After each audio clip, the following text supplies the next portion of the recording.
Shabbat Shalom, everyone. We're gathered today on the 7th or 25th day of the 7th month, which happens to be October 4th, 2025 for the Gregorian calendar. And we are finishing up with our reading of Wayikra or Leviticus here, the last chapter 27, and then we'll be moving on to the book of Numbers, Father willing. Um, so without further ado, we'll go ahead and get into this. This last chapter is about that he makes a singular vow must be Yahuwah's, right? The estimation of the person or man, of a beast given by vow, of a house, of a field, and the redemption thereof. And these are all the estimations for values that were given by the Almighty, by Yahuwah himself, so that there was no mistreating of others. Something that we've got a huge problem with right now, unequal weights and measures. No devoted thing may be redeemed, and that is a condition that's carried on through eternity. You really want to be careful. We'll find more references as we go through the Kings, or in the book of Judges even, and even before that, when Yahushua brings them in for the conquest. You'll find that when someone tries to take something under the ban or that has been devoted, it's just like if well, when you're supposed to count the tenth, and you give him the tenth of all, you count every tenth of your herd, and that one is chosen. If that one that you wanted is blemished, or there's something wrong, and you decide, oh, I don't want to give that, and you want to give another one, you now have to give them both. That's the law requiring it. So when a man takes something under the ban, then him and everything that's his is under the ban as well. It becomes devoted to, and there is no redeeming it. Something we want to be careful for. Nothing, no idol is redeemable. It's under the ban, you destroy it. You burn it, you melt it, you don't keep it. And that's just one thing. There's many things in his word that he has determined that have that, and that's what we want to be mindful of. All right, and the last thing is the tithe may not be changed, which was what I was just mentioning with the goats there, or the lambs, sorry. And Yahuwah spoke to Moshe, saying, Speak to the children of Israel, and you shall say to them, Whoever shall vow a vow as the valuation of his soul for Yahuwah, the valuation of a male from 20 years old to 60 years old shall be, his valuation shall be 50 drachmas of silver, which right here would be 50 shekels of silver. Okay. This would be the Greek or Latin word for it, the Greek word, right? And the valuation of a female shall be 30 shekels. And if it be from 5 years old to 20, the valuation of a male shall be 20 shekels, and a female 10 shekels.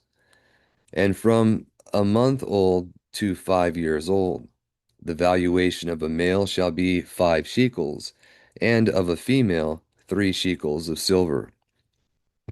And if from 60 year and upward, if it be a male, his valuation shall be 15 shekels of silver, and if a female, 10 shekels.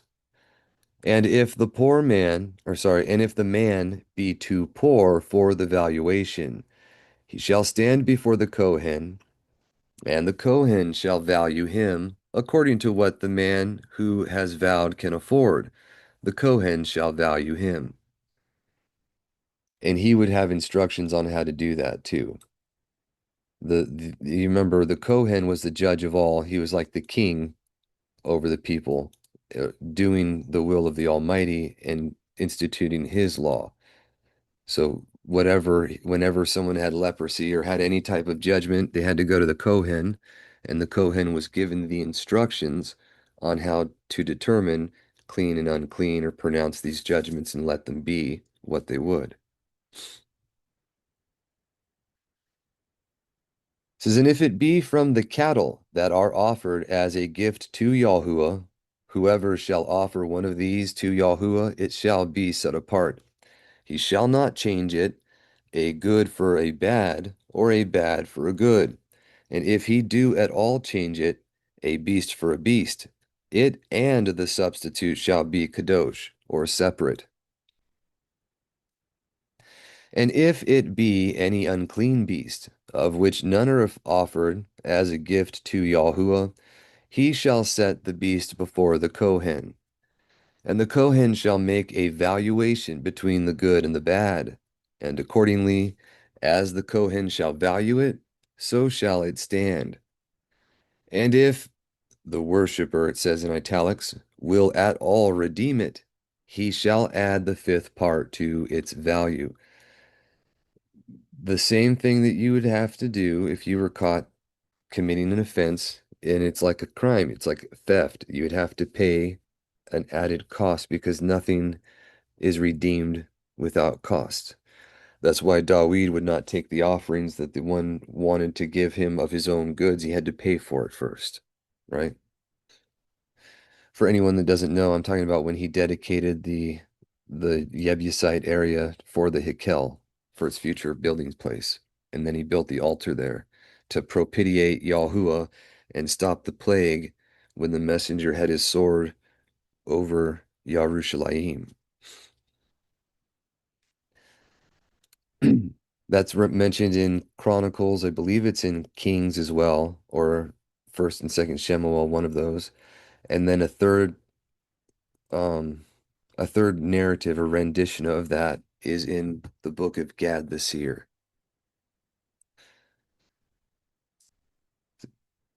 And it says, "And whatsoever man shall consecrate his house as set apart to Yahuwah, the Kohen shall make a valuation of it between the good and the bad, as the Kohen shall value it, so shall it stand.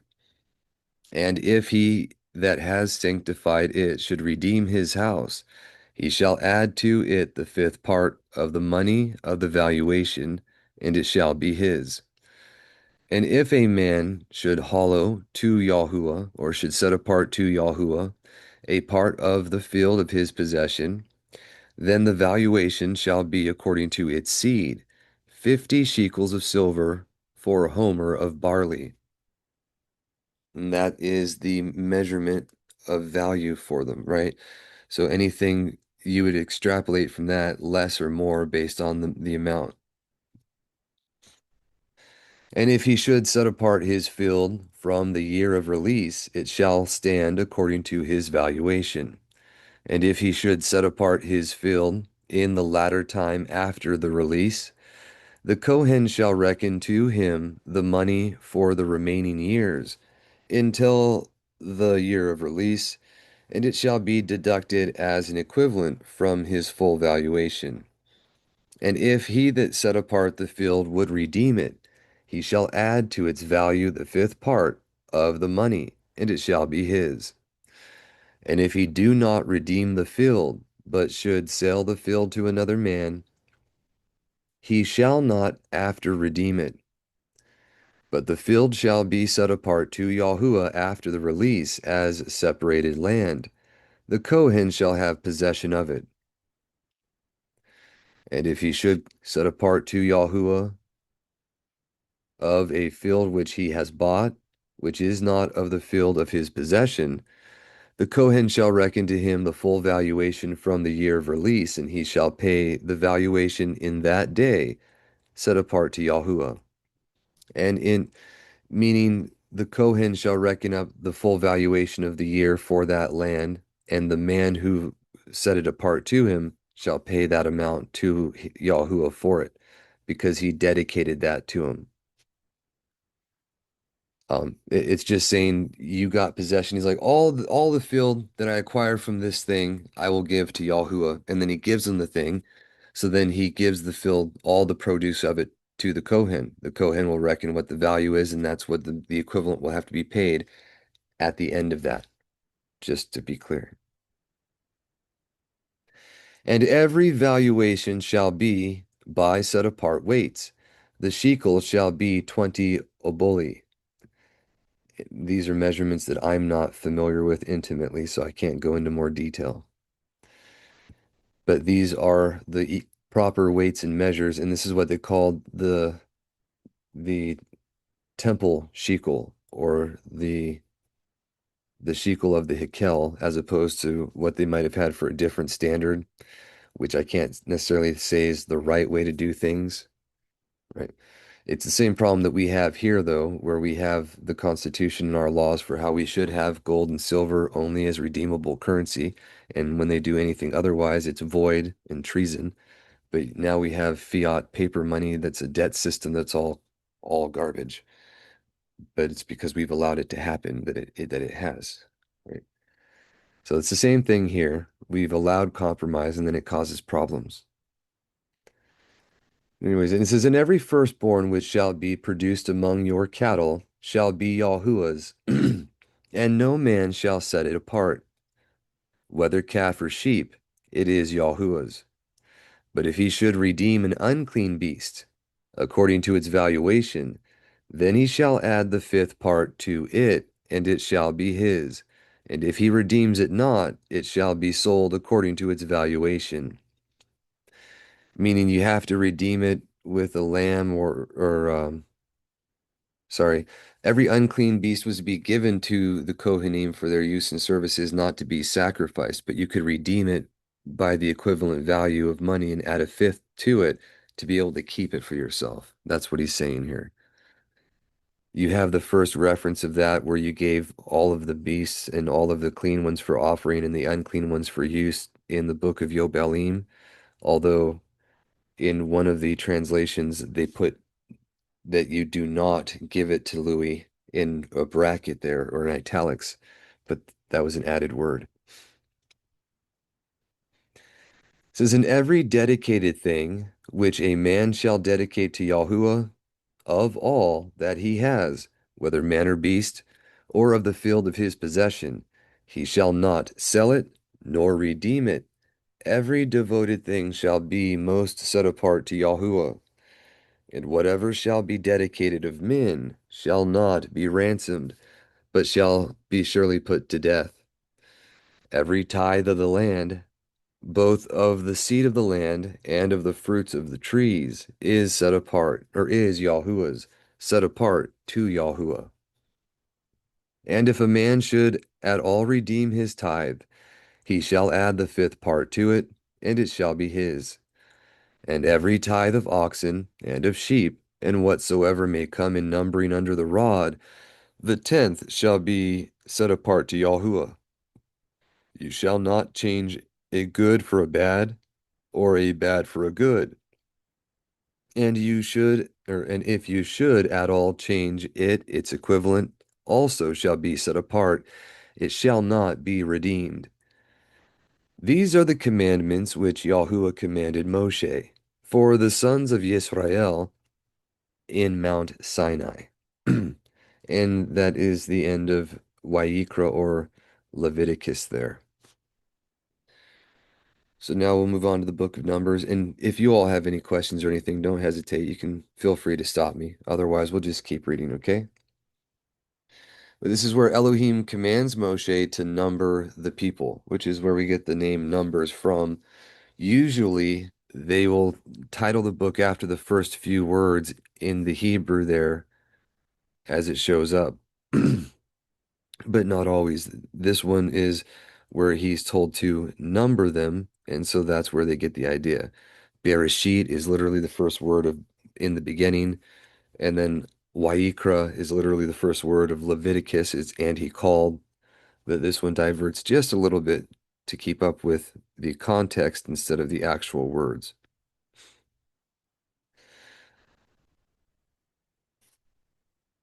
But it says, he commands the number of the people, the princes of the tribes, the number of every tribe, the Luiim are exempted for the service of Yahuwah.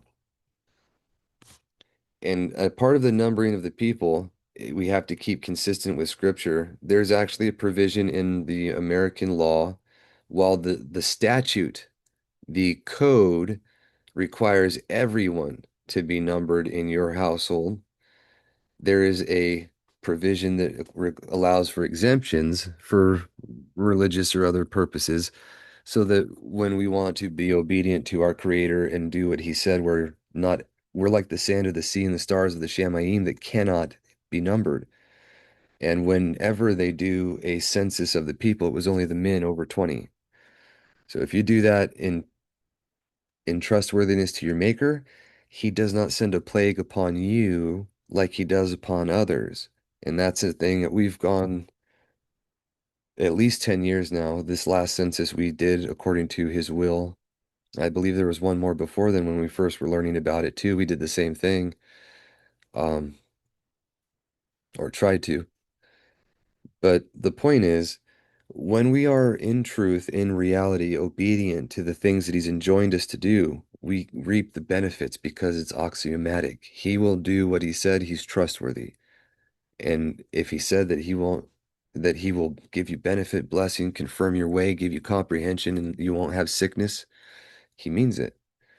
But you just have to believe Him and do the thing that He said, right?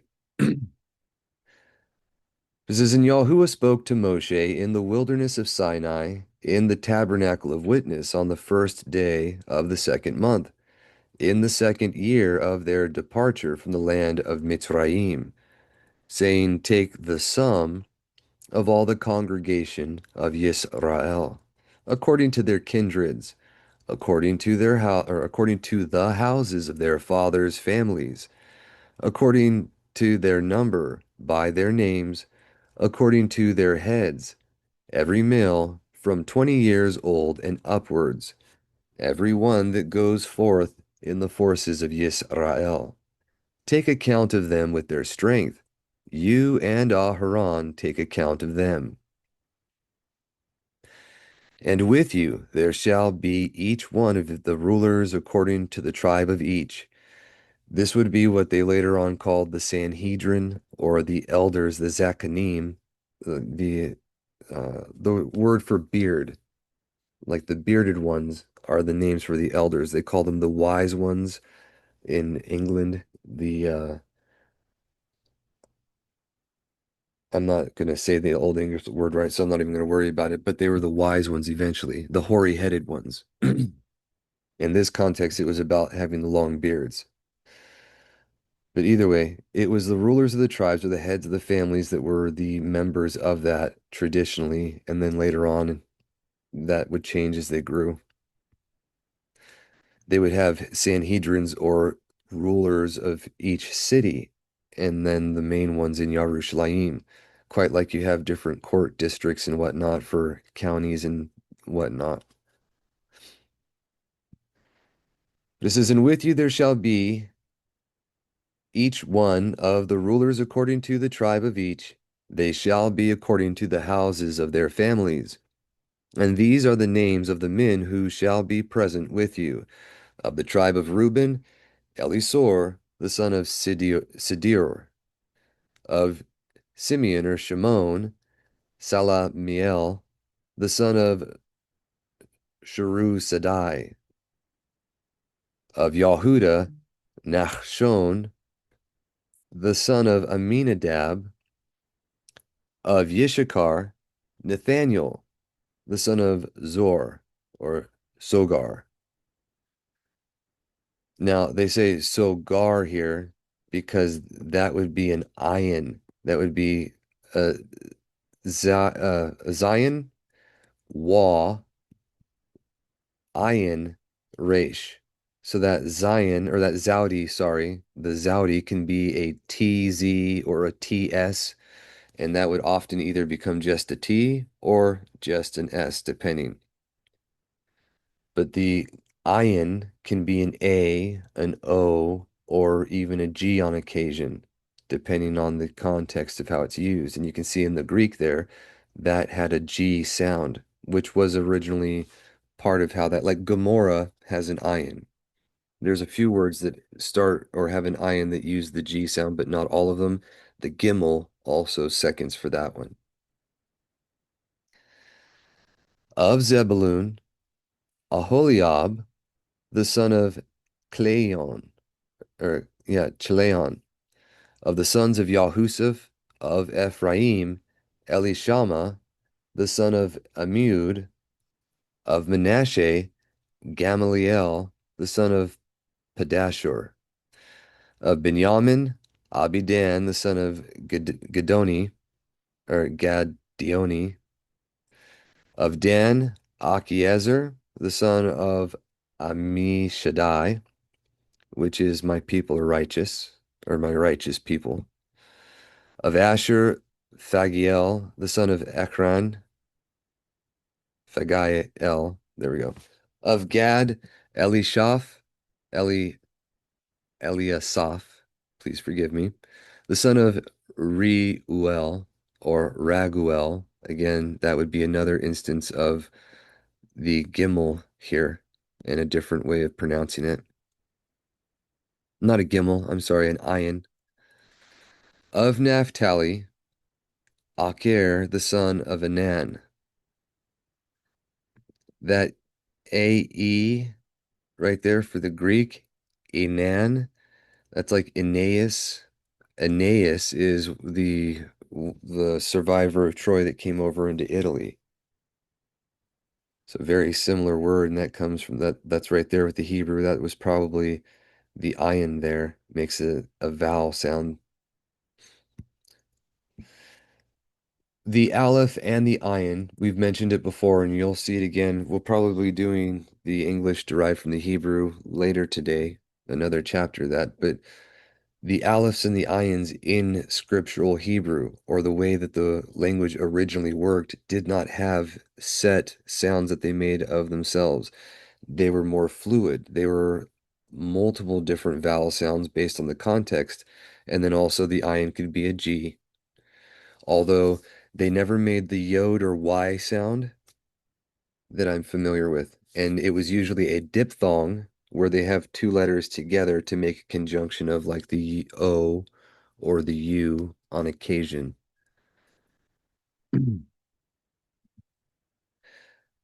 Says these were famous men of the congregation, heads of the tribes according to their families. These are heads of thousands in Yisrael.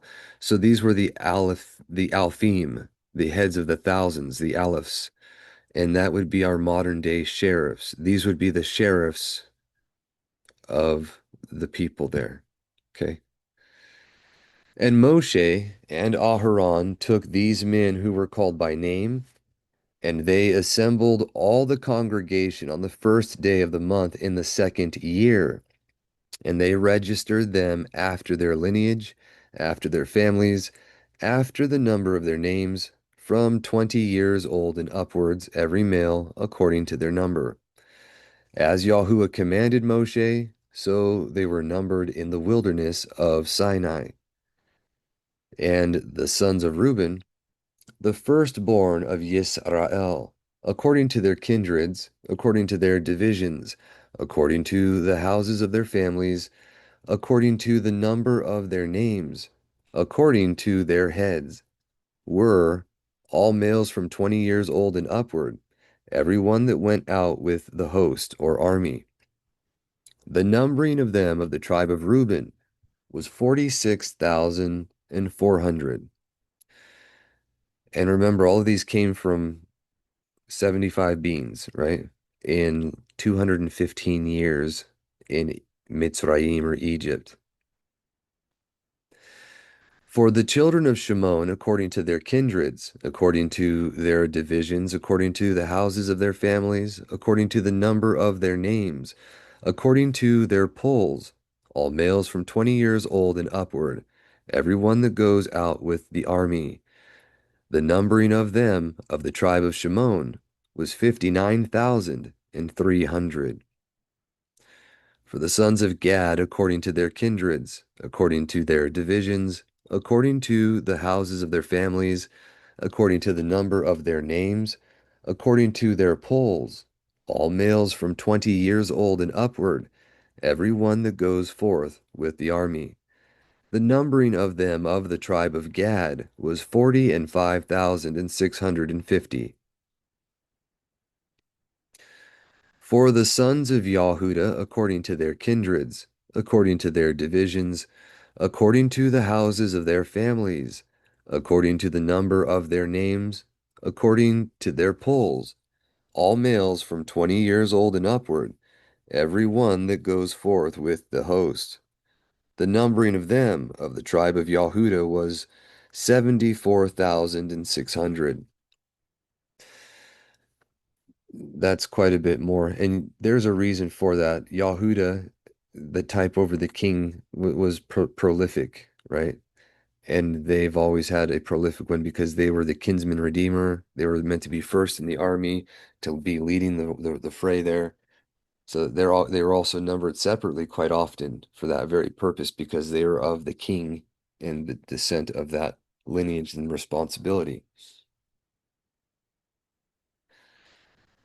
For the sons of Issachar, according to their kindreds, according to their divisions, according to the houses of their families, according to the number of their names, according to their polls, all males from 20 years old and upward, every one that goes forth with the host.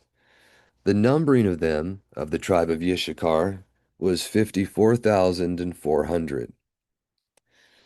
For the sons of Zebulun, according to their kindreds, according to their divisions, according to the houses of their families, according to the number of their names, according to their polls, all males from 20 years old and upward, every one that goes out with the host. The numbering of them of the tribe of Zebulun was 57,400. For the sons of Yahushaphat, the sons of Ephraim, according to their kindreds, according to their divisions, according to the houses of their families, according to the number of their names, according to their polls, all males from 20 years old and upward, every one that goes out with the host or army, the numbering of them of the tribe of Ephraim was 40,500. For the sons of Manasseh, according to their kindreds, according to their divisions, according to the houses of their families, according to the number of their names, according to their polls, all males from 20 years old and upward, every one that goes out with the host. The numbering of them of the tribe of Manasseh was 32,200. For the sons of Benjamin, now, if you haven't noticed, this is very redundant. It has repeated sections over and over again. And that was part of what was removed, if you remember, from the book of Exodus, when it was redundant with what Yahuwah was telling Moshe to do, and then him going and doing the very thing that he was told. They just removed one or the other part of those, either his being told or his actually doing it. That part of the account was taken out to conserve space for it being so redundant. I'm thankful they didn't do it here, so you can see evidence in Scripture of this very phenomenon happening again and again because he is the truth. And it's nothing for him to be honest and truthful and to speak the thing that is.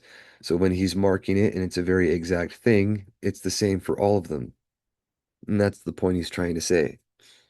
We kind of miss that when we just brush over those things, though. And we completely miss it when it's missing out of the text.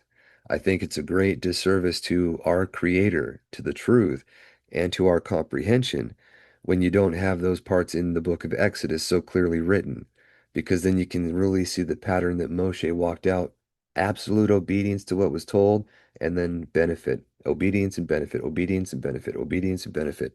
And then the first time he deviates, it's like crash in the road. Now he can't enter the promised land. Huge, huge difference and the consequences of it. But we completely miss that when we don't see the redundancy in the text there. Something that I found out, it had a very large impact on my ability of taking these things seriously. Not only what might have been done to his word that we have available, but to pay attention to the things that are actually given to us and what's there. It was maybe my fifth time reading through the Bible with my family. I don't know how many times I'd read through it myself personally in the first few years after 2010 coming to the truth. It was about the fifth time reading with the family where it finally dawned on me that there were some discrepancies in scripture. There were some things out of order. Stuff wasn't making sense. But it took a while before he allowed me to see that. So don't be discouraged if it's still new to you, or if anything that you might be hearing here seems overwhelming.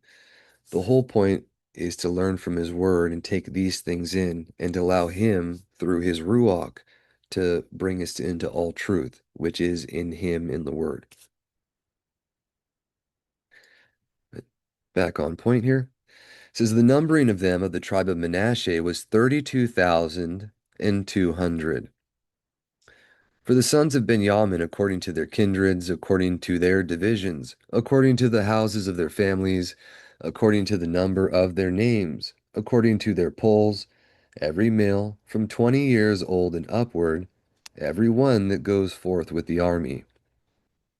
The numbering of them of the tribe of Benjamin, which is the son of my right hand, or another translation is the son of my old age, or son of ages, right?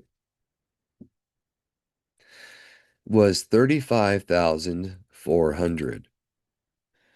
For the sons of Dan, according to their kindreds, according to their divisions, according to the houses of their families, according to the number of their names, according to their polls, all males from 20 years old and upward, every one that goes forth with the host, the numbering of them of the tribe of Dan was 62,700. For the sons of Asher, according to their kindreds, according to their divisions, according to the houses of their families, according to the number of their names, according to their polls, every male from 20 years old and upward, every one that goes forth with the army. The numbering of them of the tribe of Asher was 41,500. For the sons of Naphtali, according to their kindreds, according to their divisions, according to the houses of their families, according to the number of their names, according to their polls, every male from 20 years old and upward, every one who goes forth with the army, the numbering of them of the tribe of Naphtali was 53,400. This is the numbering which Moshe and Aharon and the rulers of Yisrael, the princes, it'll call them the princes here, the Nashi, or Nasi, Nasi, sorry. You see, they say that's related to the word they have for a sheik in the Middle East there. But it says, and the princes of Yisrael, being 12 men, conducted, there was a man for each tribe. They were according to the tribes of the houses of their family. And the whole numbering of the children of Yisrael, with their host from 20 years old and upward, every one that goes out to set himself in battle array in Yisrael, came to 600,550. But the Leviim of the tribe of their family were not counted among the children of Yisrael. And Yahuwah spoke to Moshe, saying, See, you shall not muster the tribe of Levi, and you shall not take their numbers in the midst of the children of Yisrael. And do you set the Leviim over the tabernacle of witness, and over all its furniture, and over all things that are in it, and they shall do service in it, and they shall camp or encamp round about the tabernacle. And in removing the tabernacle, the Leviim shall take it down, and in pitching the tabernacle, they shall set it up, and let the stranger that advances die. And the children of Yisrael shall encamp every man in his own order. So this is a parable, but it's literal. He literally had the Leviim do this, and it was literally those that are joined unto him are the ones that would be responsible for bringing up and setting down his dwelling places, and the strangers that advance to it are to be cut off. It doesn't change. These things just have a different application that are more eternal for us today. And the children of Israel shall encamp every man in his own order, every man according to his company with their army. But the Luiim encamp round about the tabernacle of witness, fronting it. And there shall be no sin among the children of Israel. And the Luiim themselves shall guard, or shall keep the guard of the tabernacle of witness. And the children of Israel did according to all that Yahuwah commanded Moshe and Aharon. So they did. All right. And then chapter 2 here is the order of the tribes and their tents. This one is really significant for um, when you're trying to tie in the constellations and everything, especially when you regard the totality of what is written in the recognitions of Clement. It directly ties the year of Yahuwah, the year of Yahuwah's favor, with our Mashiach's coming. And he alludes to that being like him being like the sun, where he mentions the 12 emissaries are like the 12 months of the year, directly correlating them with the 12 heads of the tribes here, who are also considered like the months of the year in the book of Yobelim, foretold before their birth. But these things are gone into more detail in other places as well. The point is, the way that you should see the stars, the constellations in the sky, is the same way they encamped in the ground here, or on the land. There was a picture that someone had out. It was a video actually that was about the lost 10 tribes and their migrations and whatnot. And they went into pretty significant detail about the heraldry and where you can find that today. It had to do with the constellations as well, and how they were around the camp was pictured there. And he talks about that in great detail. When our brother Kerry Alexander was with us a few weeks ago and did his presentation, I had asked him if he had made the illusion or made the connection of the signs with the 12 tribes, because I was going to mention that video if that was the case, but since he didn't, I just left it alone. I'll try to link that video for everybody if I haven't yet. And there's also, now that I'm reminded of it, there was another video about the lost 12 tribes that a gentleman from a YouTube channel called My Hebrew Roots put out. And our brother Andrew from the UK was kind enough to share on his Facebook. He didn't share it in the Telegram though, but I'm going to do that. And it was very, very well put together. It has all of the historical information. It shows the context, the actual tablets and the writings to prove the things of where the children went, what they were called afterwards, and the general pattern of the migration, specifically for the Northern Kingdom and generally the Yahudim that were taken by Assyria at the time as well. But it did a great job of presenting that. There's a few things in it that anyone who's familiar with the truth should be able to spot. But whenever, and I don't mean this to be disrespectful to anybody, this is just a phenomenon that I would like to be proven wrong in, but I have not seen so far, and it's actually scriptural. He mentions the test for Deuteronomy 13 on when a foreteller is of Yahuwah or not.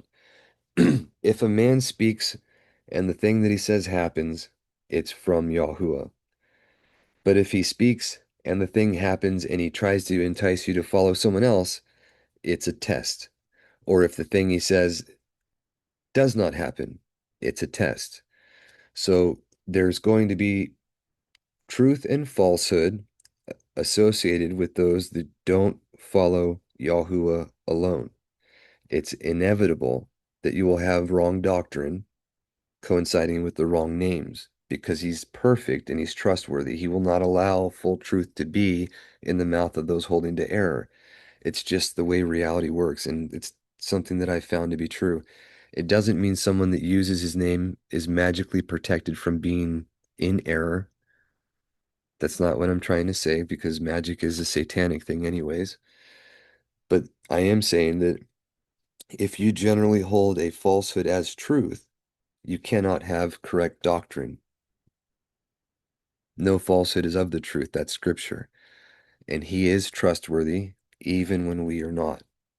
So you can look into that more, but whenever anyone uses the wrong names or titles, they tend to also have something that's wrong in there. And the only thing I found wrong in the video was a belief in planets and the heliocentric model, which had nothing to do with the topic of itself.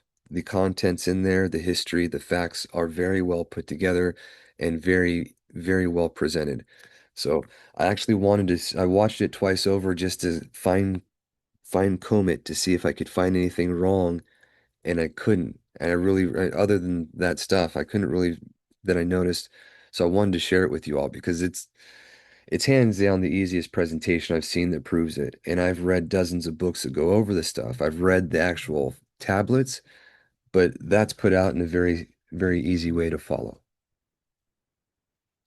So I'll share those in the description as well if I can for this video, and I'll put them in the Telegram chat for both of those videos. It goes right in line with what we'd share with our Israelitish heritage and the idea of who we are, which is required knowledge. We have to wake up to these facts before we can really move forward with things.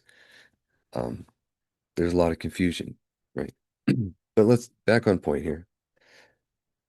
It says, And Yahuwah spoke to Moshe and Aharon, saying, Let the children of Yisrael encamp fronting, every man keeping his own rank, according to standards. And those were the standards that they're talking about is what we have for heraldry today. The stuff that was foretold by Jacob and by Moshe in Deuteronomy were used as standards or emblems for the different houses at the time. And it carries over even today with the heraldry that's all over Europe. It denotes the different branches of the houses and where they went. And even into the millennial reign, we will have ensigns and standards that we will all be in rank under when we are going through the final wars there in the you can look at the Dead Sea Scrolls and the scroll called the War Scroll, and it goes into detail about the standards that are going to be before each tribe and the heads of the families and whatnot. This is according to the houses of their families, the children of Israel shall encamp round about the tabernacle of witness, and they shall encamp first towards the east, the order of the camp of Yahudah with their army, and the prince of the sons of Yahudah, Nachshon, and or the son of Aminadab. His forces that were numbered were 74,600. And they that encamped next of the tribe of Yishakar, and the prince of the sons of Yishakar, Nathaniel, the son of Zogar. His forces that are numbered were 54,400. And they that encamped next of the tribe of Zebulun, and the prince of the sons of Zebulun, Aholiab, the son of Cleon. His forces that were numbered were 57,400. And if you're wondering why it would repeat itself so soon with these numbers, there's a phenomenon in scripture where two or more witnesses confirm a matter. It's not fully realized until the renewed covenant times, where he says that by every word, by two or more witnesses shall every word be established. And it's to prove the doctrine. Someone said it's only to accuse a man of death for sin. And while, yes, that is the primary first use of it, how do you accuse them? You accuse them by the Torah. And how is the Torah accuse them? By what is written. And the proof of it is with two or more witnesses to establish it the way that he said to do. So it really is not, it's not being disagreeable to the truth when you say that everything that you're going to be judged for in his word has to be proven with multiple scriptures to confirm it. That's exactly what he said he was going to do himself as the standard. And that's how we can firmly prove the things that are in scripture that we have to stand by. We've covered that in detail before, and we've also gone over the few instances where you might have two witnesses for a thing that has been tampered with, and where you can look into that and see the evidence for it. So it's all part of being a good Berean. And again, that's part of learning these words and allowing his Ruach to lead you into all truth. Because if we take the word seriously, he was taken, abused by his own, handed over to Rome and made unrecognizable, and killed and hidden. We either believe that actually happened or we don't, right? And if we believe that happened, we also believe that at this end time, before the millennial reign, early before the dawn of that Sabbath, he's risen and he's appearing, but not to everyone openly.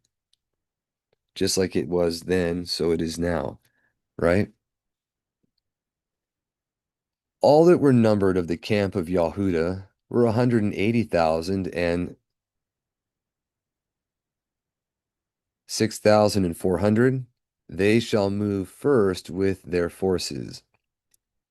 The order of the camp of Reuben, their forces toward the south, and the prince of the children of Reuben, Elishur, the son of Sidor. His forces that were numbered were 46,500.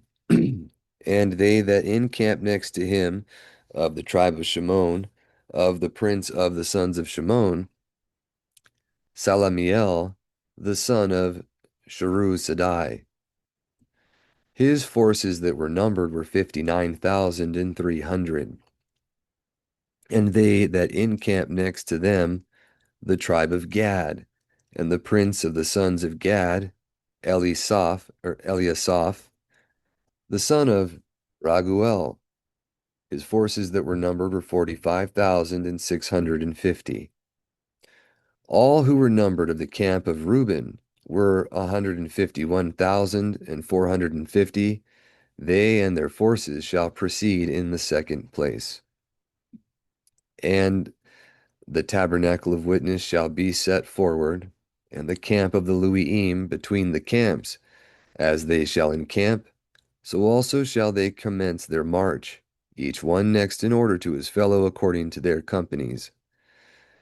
The station of the camp of Ephraim, westward with their forces, and the head of the children of Ephraim, Elishama, the son of Ammiud. His forces that were numbered are 40,500. And they that encamped next of the tribe of Manasseh, and the prince of the sons of Manasseh, Gamaliel, the son of Pedashur. His forces that were numbered were 32,200. And they that encamped next of the tribe of Benjamin, and the prince of the sons of Benjamin, Abidan, the son of Gadoni, sorry. His forces that were numbered were 35,400. All that were numbered of the camp of Ephraim, which is, I will be fruitful, or I am fruitful, were 108,100. They and their forces, or with their forces, shall set out third. The order of the camp of Dan, northward, with their forces, and the prince of the sons of Dan, Achiezer, the son of Ammishaddai. His forces that were numbered were 62,700. And they that encamped next to him, the tribe of Asher, and the tribe of the sons of Asher, Phagiel, the son of Ekran. His forces that were numbered were 41,500. And they that encamped next of the tribe of Naphtali, and the prince of the children of Naphtali, Achir, son of Enan. His forces that were numbered were 53,400. All that were numbered of the camp of Dan, 157,600. They shall set out last according to their order. This, the numbering of the children of Israel according to the houses of their families, all the numbering of the camps with their forces, 603,550. But the Lui'im were not numbered with them, as Yahuwah commanded Moshe. And the children of Israel did all things that Yahuwah commanded Moshe. Thus they encamped in their order, and thus they began their march in succession, each according to their divisions, according to their houses of their families.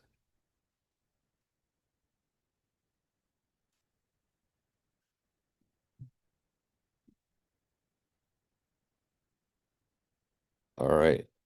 So we got a little bit of time here.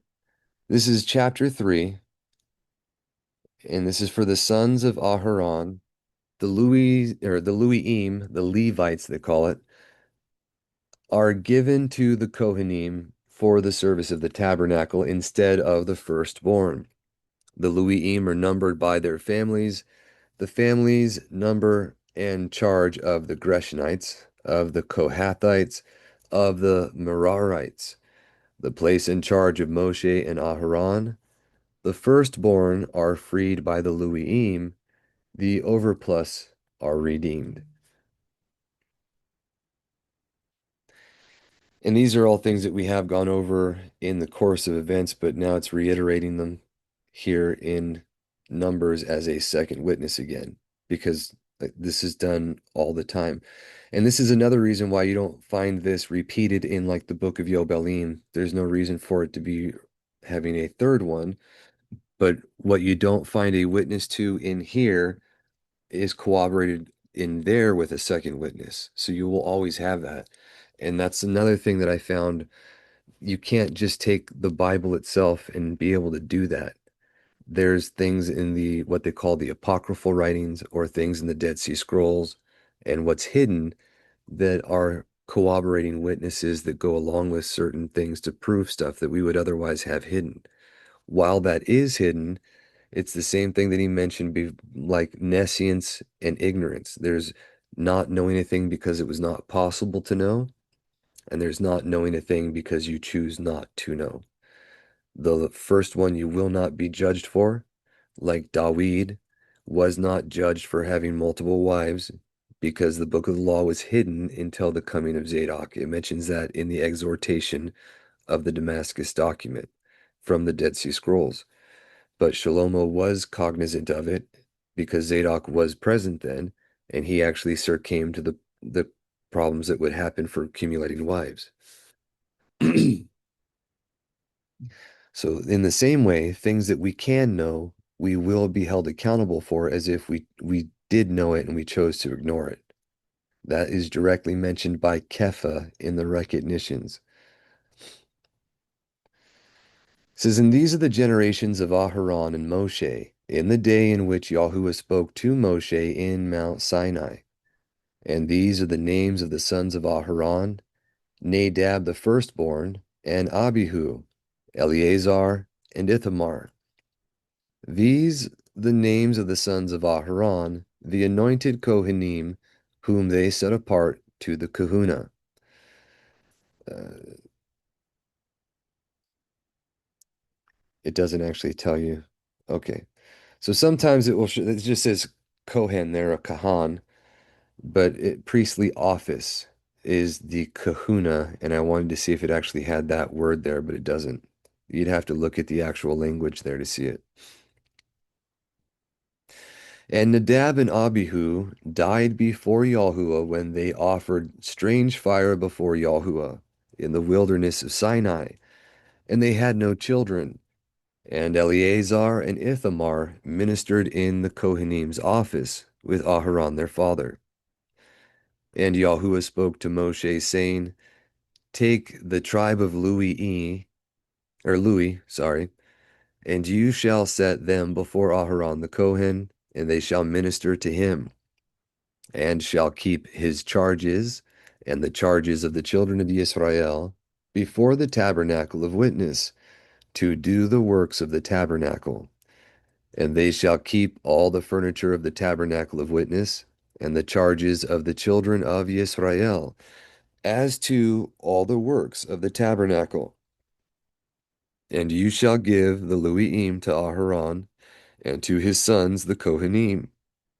They are given for a gift to me of the children of Israel. And you shall appoint Aharon and his sons over the tabernacle of witness, and they shall keep the charge, or their charge of kahuna, and all things belonging to the altar, and within the veil, and the stranger that touches them shall die. And Yahuwah spoke to Moshe, saying, Behold, I have taken the Luiim from the children, or from the midst of the children of Yisrael. Instead of every male that opens the womb from among the children of Yisrael, they shall be their ransom, and the Luiim shall be mine. For every So the parable that he gave that you redeem every donkey with a lamb is repeated here, where after the stubbornness of the people and their mucking things up with the golden calf, he's rejected the firstborn of them and he's substituted them, ransomed them with the firstborn of the sons of Louis, or all of the Luiim, who he's taken in instead of them because they're the ones that chose to repent when Moshe made the call in the wilderness. And remember, it's a type. These are parables. Louis means joined unto me. Luiim are those joined unto me, right?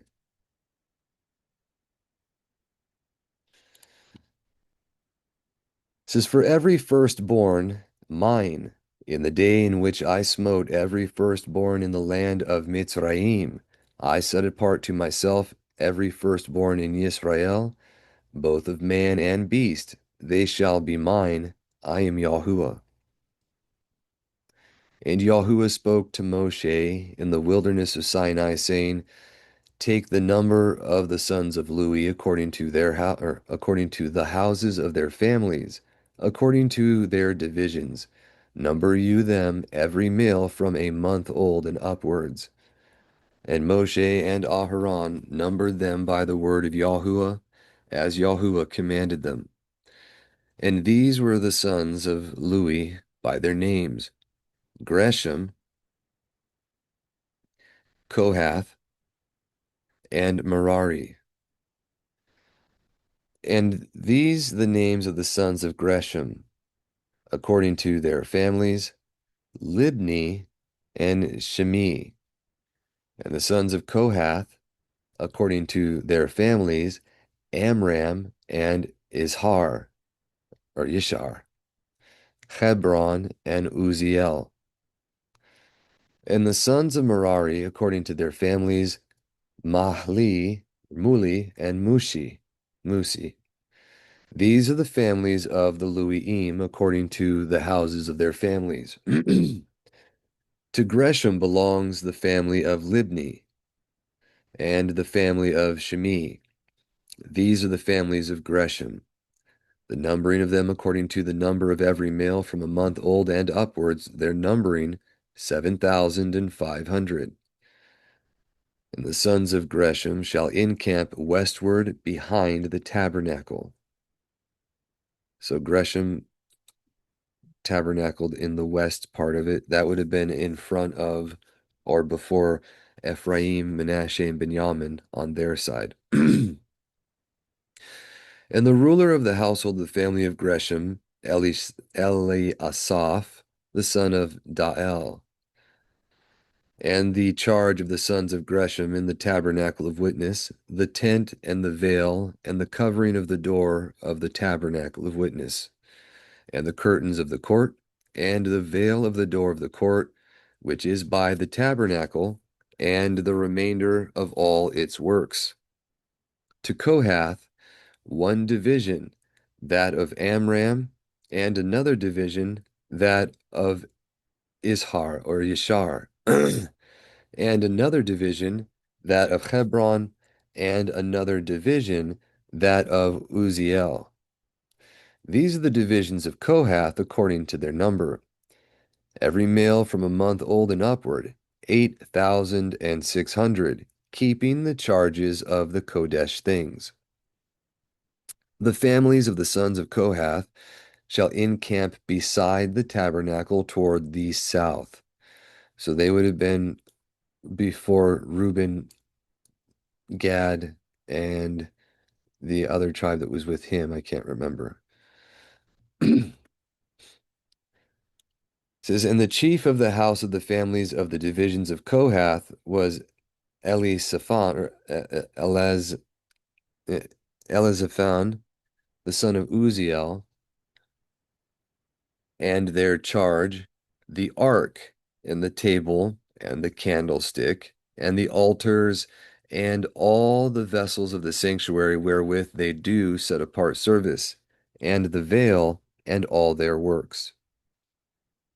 And the chief over the chiefs of the Luim, Eleazar the son of Aharon the Kohen, anointed to keep the charges of the set apart things.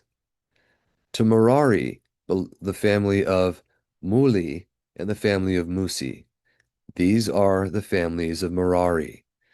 The mustering of them according to number, every male from the month old and upwards, 6,050.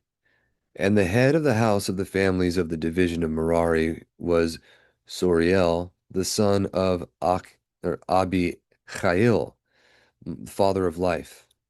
Okay, Abi, my father, Chail, life to my father, or my father's life. They shall encamp by the side of the tabernacle northwards. The oversight of the charge of the sons of Merari, the chapiters of the tabernacle, so the capitals, right? And its bars and its pillars and its sockets and all their furniture and their works, and the pillars of the court round about, and their bases, and their pins, and their cords. They that encamp before the tabernacle of witness on the east, Moshe and Aharon and his sons, keeping the charges of the sanctuary according to the charges of the children of Israel, and the stranger that touches them shall die.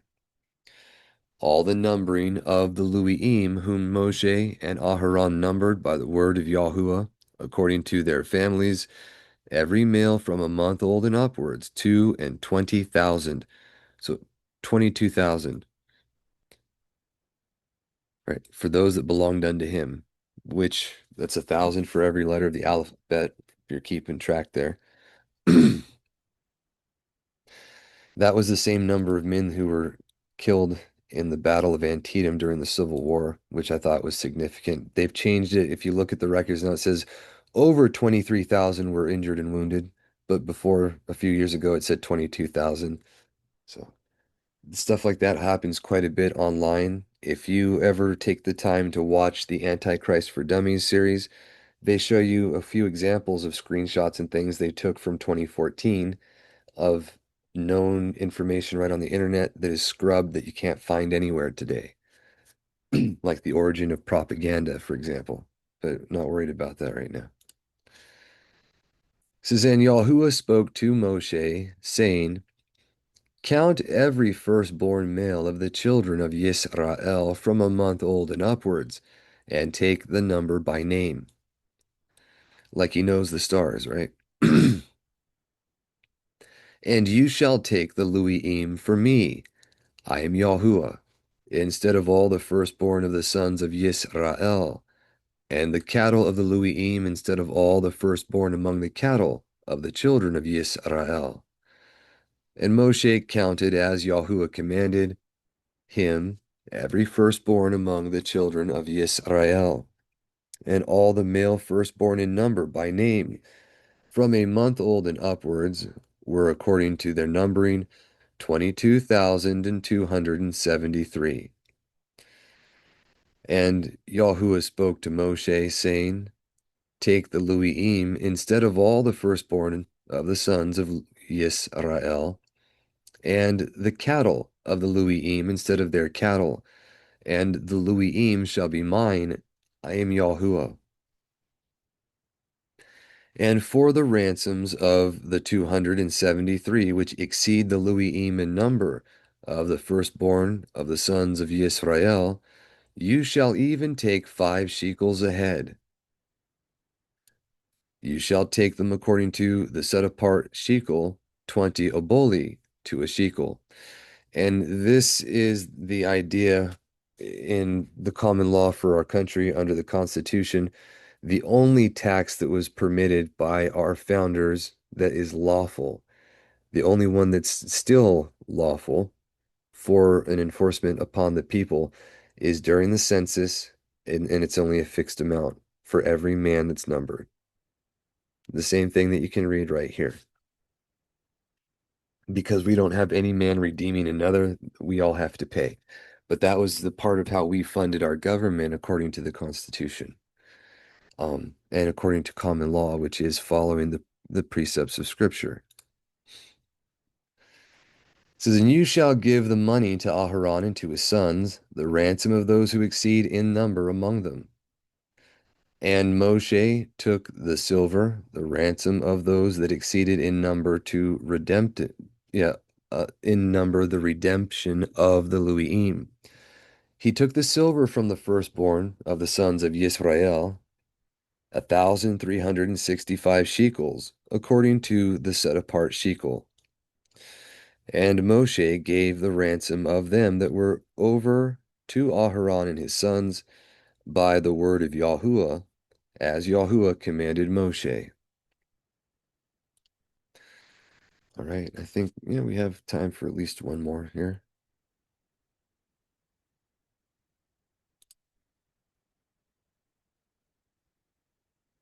Yeah. All right, so this is chapter 4. It is on the age and time of the Luiim's service, which is significant for few reasons, but the idea of not being in service to him in a religious ministrational capacity in old age is put here. You find another witness to this when you have the book of Yobelim and the Dead Sea Scrolls talk about the ages of who gets to serve in what positions and when you have to retire because you're older. And they talk about the mind being regressed by the wrath of our Maker. So the con the contrast there is in certain places, people that are doing contrary to that will have you not take positions until you are extremely a long time in doing wrong so that you're an older gentleman in positions of authority, quote unquote, right? But it says the carriage of the Kohathites, when the Kohanim have taken down the tabernacle, the charge of Eleazar, the office of the Kohanim, the carriage of the Merarites, the number of the Kohathites, of the Gershonites, of the Merarites. It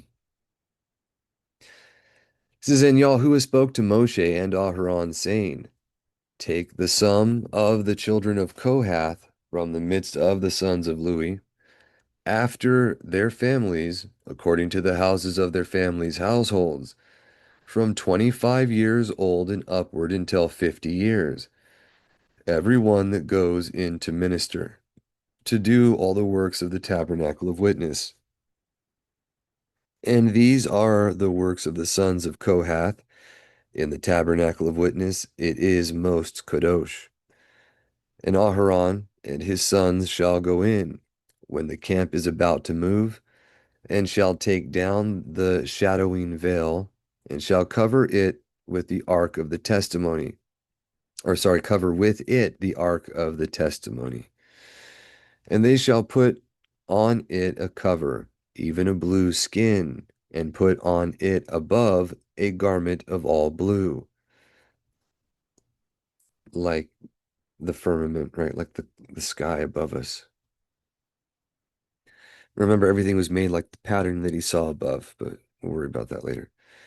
And shall put the staves through it.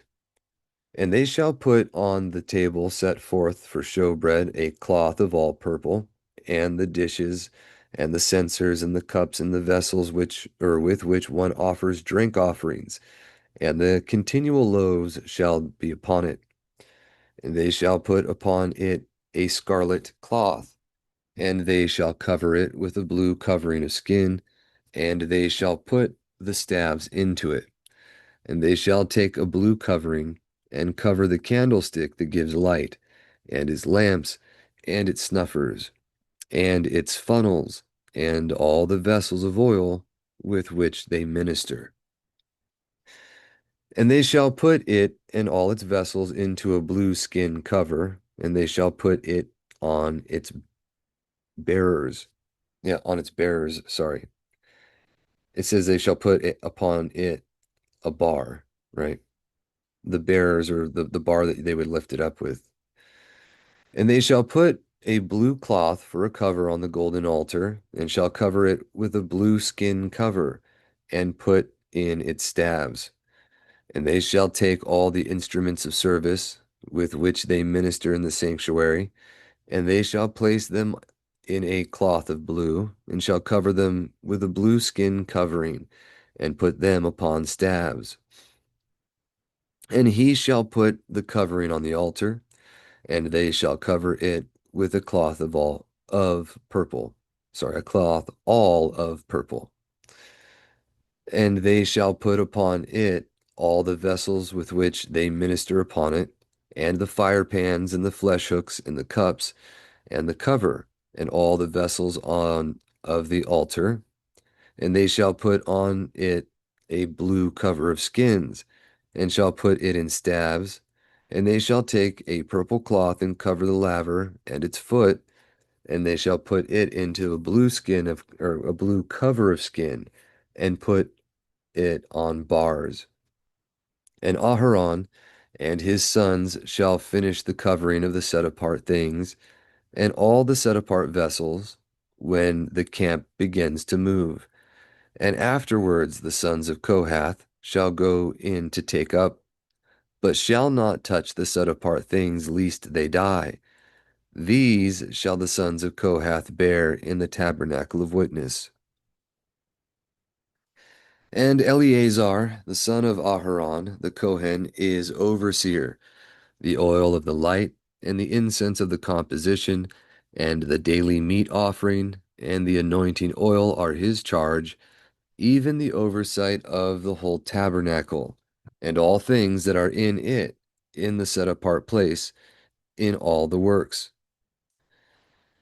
And Yahuwah spoke to Moshe and Aharon, saying, You shall not destroy the family of Kohath from the tribe out of the midst of the Luiim. This do you to them, and they shall live and not die. When they approach the Kadosh Kodashim, let Aharon and his sons advance, and they shall place them each in his post for bearing. And they shall by no means go in to look suddenly upon the Kadosh things and die. And Yahuwah spoke to me. And this thing happened. If you pay attention to any of the documented videos and witnessings that Ron Wyatt has done of the discovery of the Ark of the Covenant that he found January 6th, 1982. There's a book on the topic. He's made multiple videos. Other people have made videos, documentaries going into detail about it, where it's at right now, when it's going to be revealed, and the facts relating to its discovery and things that have gone on since then. There's a lot of information that's been made known. There were some of the family of the Kohanim, of the sons of Louis, that actually went in to take possession of the ark and bring it out, and they dropped down dead in the tunnels heading to it.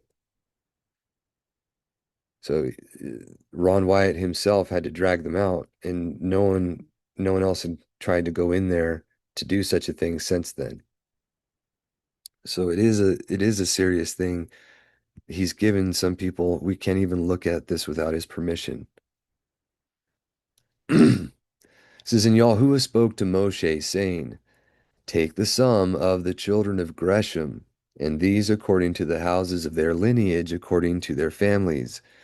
Take the number of them from 25 years old and upwards until the age of 50, everyone that goes in to minister to do his business in the tabernacle of witness. This the public service of the family of Gresham, to minister and to bear. And they shall bear the skins of the tabernacle, and the tabernacle of witness, and its veil, and the blue cover that was on it above, and the cover of the door of the tabernacle of witness, and all the curtains of the court which were upon the tabernacle of witness, and the appendages, and all the vessels of service that they minister with, they shall attend to. According to the direction of Aharon and his sons shall be the ministry of the sons of Gresham in all their ministries and in all their works, and you shall take account of them by name in all things borne by them. This is the service of the sons of Gresham in the tabernacle of witness, and their charge by the hand of Ithamar, the son of Aharon the Kohen.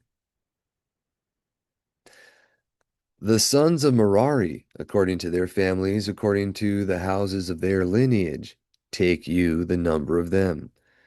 Take the number of them from 25 years old and upwards until 50 years old, everyone that goes in to perform the services of the tabernacle of witness. And these are the charges of the things borne by them according to all their works in the tabernacle of witness. They shall bear their chapiters or capitals of the tabernacle, and the bars, and its pillars, and its sockets, and the veil, and their sockets, and their pillars, and the curtain of the door of the tabernacle. And they shall bear the pillars of the court round about, and their sockets, and the pillars of the veil of the door of the court, and their sockets, and their pins, and their cords, and all their furniture, and all the instruments of service. Take you their number by name, and all the articles of the charge of the things borne by them. This is the ministration of the family of the sons of Merari in all their works in the tabernacle of witness, by the hand of Ithamar, the son of Aharon the Kohen. And Moshe and Aharon and the rulers of Yisrael took the number of the sons of Kohath, according to their families, according to the houses of their lineage, from 25 years old and upwards to the age of 50 years, every one that goes in to minister to do service in the tabernacle of witness. And the numbering of them, according to their families, was 2,750. This is the numbering of the family of Kohath, every one that ministers in the tabernacle of witness, as Moshe and Aharon numbered them by the word of Yahuwah, by the hand of Moshe. And the sons of Gresham were numbered according to their families, according to the houses of their lineage, from 25 years old and upward till 50 years old, every one that goes in to minister and to do the services in the tabernacle of witness. And the numbering of them according to their families, according to the houses of their lineage, 2,630. This the numbering of the family of the sons of Gresham, every one who ministers in the tabernacle of witness, whom Moshe and Aharon numbered by the word of Yahuwah, by the hand of Moshe. And also the family of the sons of Merari were numbered according to their divisions, according to the house of their fathers, from 25 years old and upwards till 50 years old, everyone that goes in to minister in the services of the tabernacle of witness. And the numbering of them according to their families, according to the houses of their lineage, 3,200. This, the numbering of the family of the sons of Merari, whom Moshe and Aharon numbered by the word of Yahuwah, by the hand of Moshe. All that were numbered, whom Moshe and Aharon and the rulers of Yisrael numbered, namely the Luiim, according to their families and according to the houses of their lineage, from 25 years old and upward till 50 years old, everyone that goes into the service of the works, and the things that are carried in the tabernacle of witness. And they that were numbered were 8,580. He reviewed them by the word of Yahuwah, by the hand of Moshe, appointing each man severally over their work and over their burdens. And they were numbered as Yahuwah commanded Moshe. Now imagine having to have all that written down and carried around with you. I don't think that they would have just had that by name and recollection. These things were all tracked down at one point. They went into great detail just going over the redundant patterns of the moon for a 3-year sequence until it repeated itself so that you can get in. Just to be perfectly clear, there's a scribal error in the writing of that scroll so that you have repeated information where they skipped and started writing again the same thing they'd already covered. But when you extrapolate and put it in its proper context, it goes through a 3-year cycle before it's supposed to repeat itself. That is a known pattern that you can still track today that we're supposed to use in conjunction with the other signs to determine the year, right? The moon has nothing to do with when a year begins or when a day is or anything of that nature. It has rule over the night, like scripture says, but its sign is the full moon every third year on the first night of the year. And it happens like clockwork. So you can track generally where you are based on those two. At least that's how it's supposed to work as we comprehend it by what is written. If anyone has more information in that regard or things that they believe are contrary that is plainly written, don't hesitate to share. We don't mind being corrected if we're wrong, and it's how we all grow, right? That's the point. But if we're not wrong, and this is the first time you heard that, maybe you want to check it out too. I do believe we read this part, right? So we will move on, and just one moment, we'll see if we have time.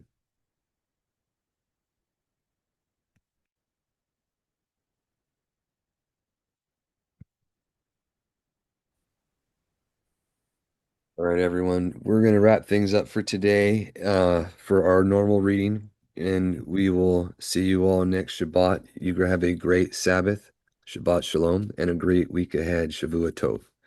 So we will talk to you next time.